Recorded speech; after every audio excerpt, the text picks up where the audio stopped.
అందరికీ నమస్కారం అండి. రేపే పరమ పవిత్రమైన శివరాత్రి. శివరాత్రి రోజు శివుడిని అనేక రకాలుగా పూజలు చేస్తూ ఉంటారు. అనేక రకాలైన దీపాలు వెలిగిస్తూ ఉంటారు.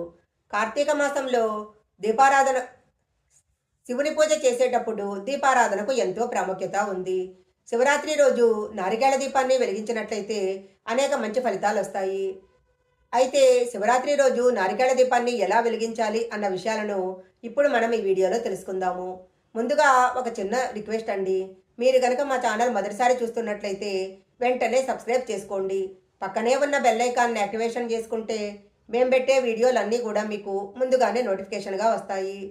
ఇక లేట్ చేయకుండా వీడియోలోకి వెళ్ళిపోదాము. శివరాత్రి రోజు ప్రతి ఒక్కరూ ఉపవాసం ఉండి శివుడికి పూజలు చేసి శివానుగ్రహాన్ని పొందుతారు. శివపురాణం ప్రకారము శివపార్వతుల వివాహము ఈ రోజే జరిగింది. ఈ రోజు కనుక శివుడికి పూజ చేసి నారికేళ దీపాన్ని వెలిగించినట్లయితే చాలా మంచిది. శక్తివంతమైన మహాశివరాత్రి రోజు నారికేళ దీపాన్ని వెలిగించినట్లయితే శివపార్వతుల అనుగ్రహాన్ని చాలా తొందరగా పొందవచ్చు. కొబ్బరి చెప్పలో వెలిగించే దీపాన్ని నారికేళ దీపం అంటారు. శివుడికి చాలా ఇష్టమైన వాటిలో నారికేళ దీపం ఒకటి. సంవత్సరానికి ఒకసారి వచ్చే మహాశివరాత్రి రోజు ఎవరైతే కొబ్బరి చెప్ప దీపాన్ని వెలిగిస్తారో వారికి కోటి జన్మల పుణ్య ఫలితం లభిస్తుంది. జీవితంలో ఉన్న కష్టాలన్నీ తొలగిపోయి పరమేశ్వరుని యొక్క ఆశీర్వాదం లభిస్తుంది. మహాశివరాత్రి రోజు ఇంట్లో ఉన్న ప్రతి ఒక్కరూ ఉదయమే నిద్రలేచి తలస్నానం చేసి శివుడిని తప్పకుండా పూజించాలి. శివరాత్రి రోజు లేటుగా నిద్ర లేవకూడదు. ఇంటి ముందు కళ్ళాపు చల్లి రంగురంగుల ముగ్గులను తీర్చిదిద్దుకొని ఇంటి ప్రధాన ద్వారానికి మామిడాకుల తోరణాలు కట్టుకోవాలి. అలాగే గడపకు పూజ చేసి పసుపు కుంకుమ పెట్టుకోవాలి. ముందుగా పూజా గదిని శుభ్రం చేసుకొని పూజా గదిలో ఉన్న శివపార్వతుల పటానికి గంధపు బొట్లు పెట్టి పూలతో అలంకరించుకోవాలి. పసుపు రంగు పూలతో శివుడిని పూజిస్తే చాలా మంచిది. గన్నేరు పూలతో శివుడిని పూజించినట్లయితే అష్టైశ్వర్యాలు లభిస్తాయి. జిల్లేడు పూలతో శివుడిని పూజిస్తే కోరిన కోరికలన్నీ వెంటనే నెరవేరుతాయి. పూజా గదిలో ఉన్న శివపార్వతుల పటాన్ని పూలతో అలంకరించుకున్న తర్వాత పూజా గదిలో అష్టదళ పద్మ ముగ్గు వేసుకోవాలి. ముగ్గు పైన ఒక ప్లేటు కానీ ఒక విస్తరాకు కానీ వేసుకోవాలి. స్టీలు ప్లేటు మాత్రం పూజలో ఉపయోగించకూడదు. ఈ ప్లేటు పైన 3 గుప్పిళ్ల బియ్యం పోసి ఆ బియ్యం పైన కొబ్బరి చెప్పను పెట్టి అందులో ఆవు నెయ్యి వేయాలి. నారికేళ దీపాన్ని వెలిగించాలంటే ముందుగా ఒక కొబ్బరికాయను తీసుకొని కొబ్బరికాయకున్న పీచు మొత్తం తీసేసి శివుడికి నమస్కారం చేసుకొని కొబ్బరికాయను పగలగొట్టాలి. కొబ్బరికాయలో ఉన్న నీటిని తీసి ఒక గ్లాసులో పోసుకొని పక్కన పెట్టుకోవాలి. ఇలా కొబ్బరికాయ పగలగొట్టినప్పుడు 2 కొబ్బరి చెక్కలు వస్తాయి. అందులో ఒక చిప్పను నైవేద్యంగా పెట్టి రెండవ చిప్పలో ఆవునేతిని పొయ్యాలి. ఇలా పగలగొట్టినప్పుడు 2 కొబ్బరి చెక్కలు వస్తాయి. అందులో ఒక చిప్పను నైవేద్యంగా పెట్టి రెండవ కళ్ళున్న చిప్పను తీసుకొని దాన్ని పీచు మొత్తం తీసేసి ప్లేట్లో ఉన్న బియ్యం మీద పెట్టుకోవాలి.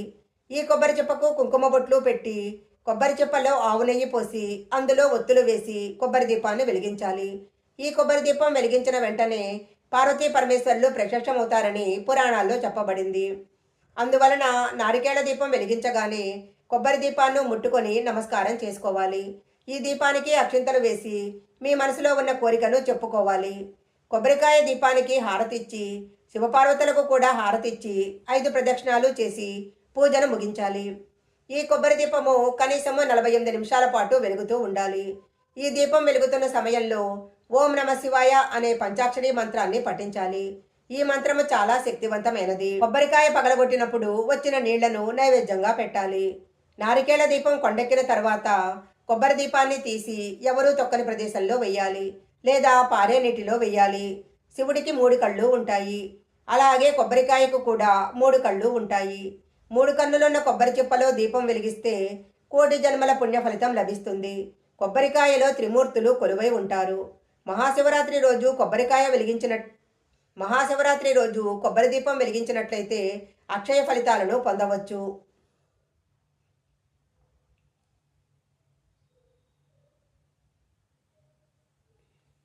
మహాశివరాత్రి రోజు తప్పనిసరిగా శివాలయానికి వెళ్ళాలి. ఎందుకంటే ఈరోజు పార్వతీ పరమేశ్వరులు శివాలయంలో కొలువై ఉంటారని చెప్తారు. అందువలన శివరాత్రి రోజు శివాలయానికి వెళ్ళి నంది కొమ్ముల మధ్య నుంచి శివుడిని దర్శించినట్లయితే శివానుగ్రహం తప్పకుండా లభిస్తుంది. శివాలయానికి వెళ్ళినప్పుడు శివుడికి నందికి మధ్యలో నడవకూడదు. శివుడి చెవిలో నంది చెవి శివాలయానికి వెళ్ళినప్పుడు శివుడికి నందికి మధ్యలో నడవకూడదు. శివరాత్రి రోజు శివాలయానికి వెళ్ళినప్పుడు శివుడి చెవిలో కోరికలు చెప్పినట్లయితే ఆ కోరికలు నేరుగా శివుడిని చేరుకుంటాయి. శివుడికి ఎన్ని పూజలు చేసినా శివలింగానికి అభిషేకం చేయకపోతే ఆ పూజలకు ఎలాంటి ఫలితము ఉండదు. శివరాత్రి రోజు తప్పకుండా శివలింగానికి అభిషేకం చేయాలి. కనీసము ఒక చెంబుడు నీళ్లు శివలింగం మీద పోసినా చాలు, శివానుగ్రహం తప్పకుండా లభిస్తుంది. బిల్వపత్రాన్ని శివలింగం మీద పెట్టి అభిషేకం గనక చేసినట్లయితే జన్మజన్మల దరిద్రం తొలగిపోతుంది. వివాహం కాని వారు శివరాత్రి రోజు మల్లెపూలతో పూజించినట్లయితే త్వరగా వివాహం కుదురుతుంది. నందివర్ధన పూలతో శివుడిని పూజించినట్లయితే మంచి ఆరోగ్యం లభిస్తుంది. శివుడికి ఇష్టమైన వాటిలో విభూది ఒకటి. శివరాత్రి రోజు ప్రతి ఒక్కరూ తప్పకుండా విభూది ధరించాలి. ఈ రోజు ఎవరైతే విభూది ధరిస్తారో వారి యొక్క జన్మజన్మల పాపాలు తొలగిపోతాయి. ఈ వీడియోలో చెప్పిన విధంగా శివరాత్రి రోజు నారికేళ దీపాన్ని వెలిగించినట్లయితే శివపార్వతుల అనుగ్రహంతో అన్ని ఆర్థిక సమస్యలు తొలగిపోతాయి. ఈ వీడియో కనుక మీకు నచ్చినట్లయితే లైక్ చేయండి, షేర్ చేయండి. ఇలాంటి మరిన్ని వీడియోల కోసం మా ఛానల్ సబ్స్క్రైబ్ చేసుకోండి. పక్కనే ఉన్న బెల్ ఐకాన్ని యాక్టివేషన్ చేసుకుంటే మేము పెట్టే వీడియోలన్నీ కూడా మీకు ముందుగానే నోటిఫికేషన్గా వస్తాయి. మరొక మంచి వీడియోతో మళ్ళీ కలుసుకుందాం.